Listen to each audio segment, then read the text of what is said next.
All right, now let's practice some problems. How do we use inverse? Okay, so we're going to be evaluating this.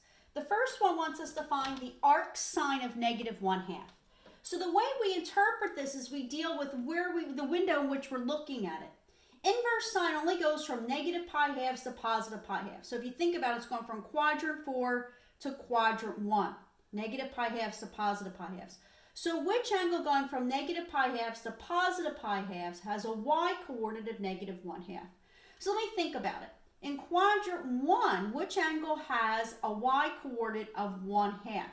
Well, that would be down at 30 degrees, which is π/6. But it needs to be negative, so it would be -π/6. Okay. Problem B. Inverse tangent is 1.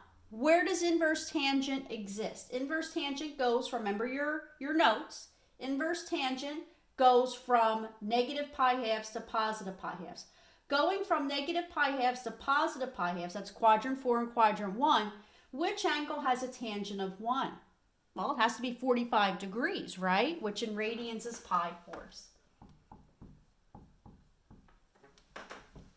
Problem C, arc cosine is radical 3/2. So this way we interpret it is it's saying which angle going from 0 to pi, because that's where the range is for arc cosine, which angle going from 0 to pi, which is quadrant 1 and quadrant 2, has an x-coordinate of radical 3/2. Well, we know we're in quadrant 1 because cosine's positive, and which angle in quadrant 1 has an x-coordinate of radical 3/2? That would be at 30 degrees, which in radians is π/6.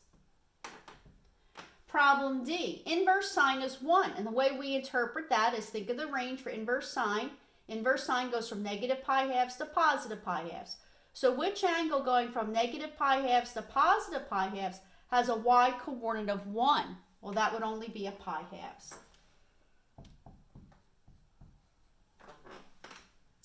Problem E, arc tangent is radical 3. So now we're looking for a tangent that of an angle which is a positive radical 3. So let's think about it. Inverse tangent goes from -π/2 to +π/2. So that's quadrant 4 to quadrant 1. And it's positive. So we know we have to be in quadrant 1. We know it's not π/4 because at π/4 your tangent is 1. So it now limits it to either π/6, which is 30 degrees, or π/3, which is at 60 degrees. So let's think about this. At 60 degrees, which is π/3, my coordinates there were 1/2 radical 3/2. So tangent is your y-coordinate over your x-coordinate. Well, radical 3/2 divided by 1/2 gives me radical 3. So the answer is π/3. They want everything in radians now. So let's take a look at problem F. Inverse cosine is negative radical 2/2. Well, the range of inverse cosine goes from 0 to pi. This is negative, so I know I'm in quadrant 2.